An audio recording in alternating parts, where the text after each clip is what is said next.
Coba bayangin, pagi-pagi baru bangun tidur, ngelirik cermin, terus suara dalam hati langsung ngomel.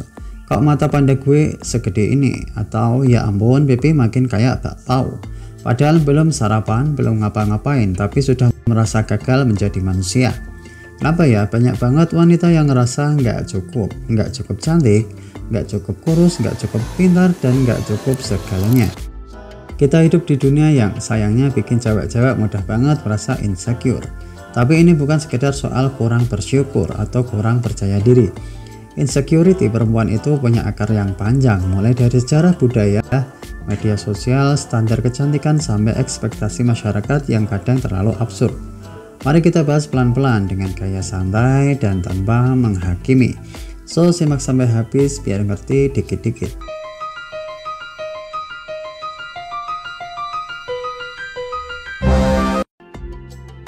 Coba kita mundur sedikit ke masa lalu.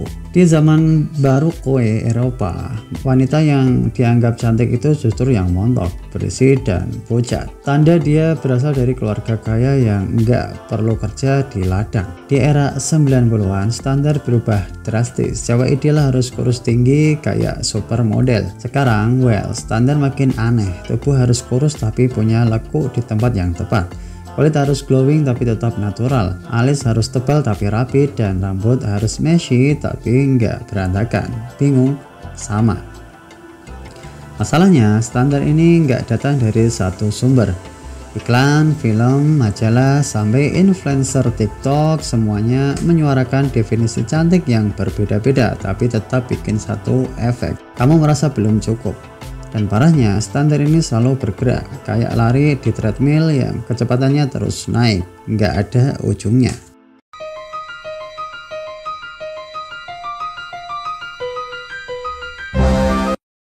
Instagram, TikTok, Pinterest, bahkan LinkedIn pun sekarang bisa dibikin insecure.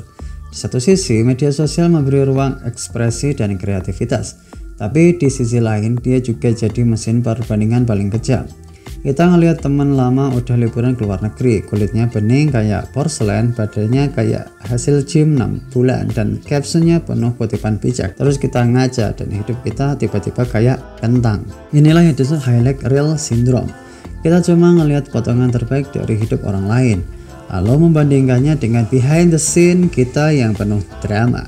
Akibatnya banyak perempuan merasa tertinggal, kurang glowing, atau gagal dalam hidup. Padahal realitanya semua orang juga punya struggle, cuma nggak semua diposting aja cuy.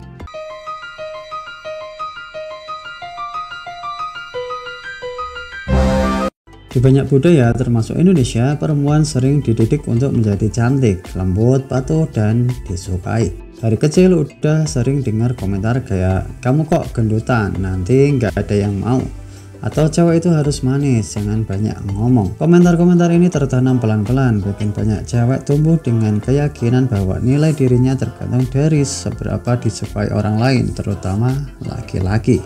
Hasilnya, banyak wanita mengukur dirinya dari validasi eksternal. Kalau disukai berarti dia layak, kalau dikritik langsung merasa hancur, dan ini bukan salah individu sepenuhnya. Sistem sosial dan budaya juga punya andil besar cuy.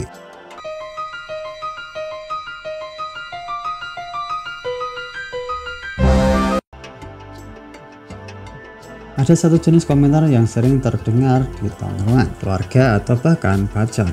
Kamu makin gendut ya sekarang. Atau, wah kamu cocok jadi emak-emak kompleks. Yang katanya bercanda tapi lucunya nggak ada, yang ada justru jadi racun pelan-pelan.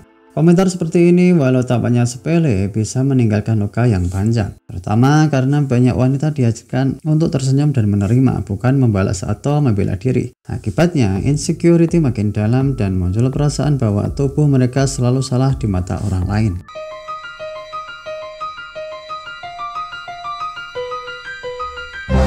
Di zaman sekarang, perempuan dituntut jadi segalanya. Sukses dalam karir, jago masak, tetap cantik, jadi istri yang pengertian, ibu yang sabar, dan jangan lupa aktif di sosial media tapi nggak lebay. Waduh, kayaknya sehari harus 48 jam buat ngejar semua itu. Tuntutan multitasking yang nggak realistis ini bikin banyak wanita merasa gagal atau tidak cukup baik di satu aspek. Bahkan kalau sebenarnya mereka sudah luar biasa. Apalagi ketika kesuksesan wanita selalu dinilai dalam kerangka siapa suaminya, berapa anaknya, masakannya enak enggak, bukan dari dirinya sendiri.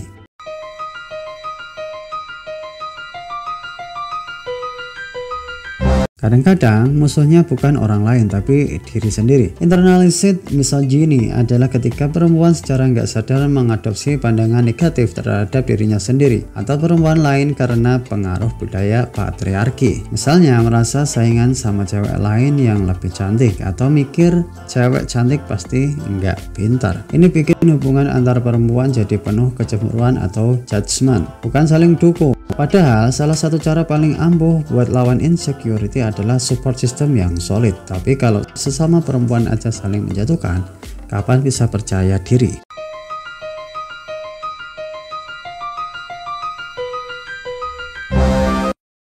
Jangan lupakan faktor biologis. Fluktuasi hormon saat menstruasi, kehamilan hingga menopause bisa berdampak besar pada mood, energi, dan cara memandang diri sendiri. Banyak wanita merasa lebih sensitif atau jelek saat PMS, dan ini bukan delusi tapi fakta ilmiah. Jadi kalau kamu pernah merasa tiba-tiba jelek tanpa alasan jelas saat datang bulan, kamu nggak sendirian, dan kamu juga nggak gila cuy.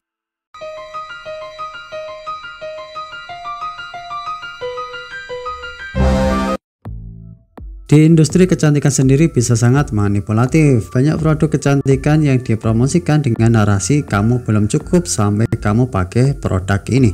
Entah itu krim pemutih, serum anti-aging, masker pelangsing wajah, atau filler bibir. Mereka menciptakan masalah yang sebenarnya enggak ada lalu menjual solusinya. Bukan berarti dandan itu salah, tapi ketika perawatan diri dirubah jadi kebutuhan agar diterima, bukan pilihan bebas untuk mengekspresikan diri, maka kecantikan berubah jadi beban cuy.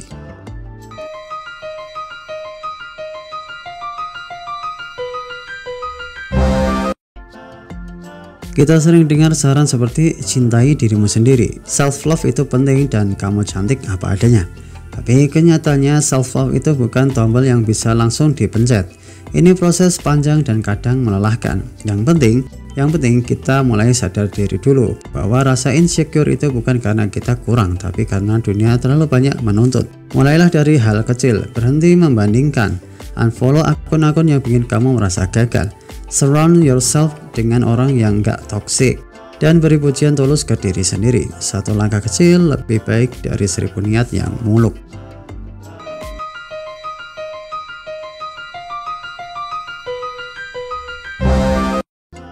Bayangkan dunia di mana perempuan saling muji tanpa basa-basi, saling bantu tanpa drama, dan saling support tanpa judgement. Dunia kayak gitu mungkin nggak sempurna, tapi jauh lebih sehat. Kita bisa mulai dari hal simpel. Puji temanmu kalau dia kelihatan keren, stop ikut gibah fisik cewek lain, dan dukung pencapaian sesama perempuan tanpa rasa iri. Karena ketika perempuan saling rangkul, insecurity perlahan akan luntur cuy.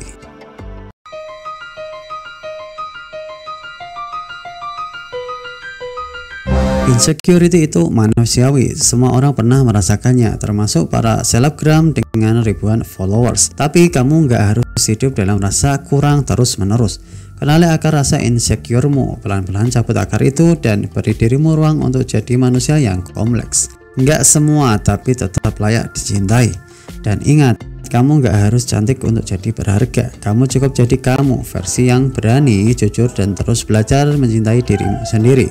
Dan ingat, kamu gak harus cantik untuk jadi berharga. Kamu cukup jadi kamu, versi yang berani, jujur, dan terus belajar mencintai diri sendiri walau pelan-pelan.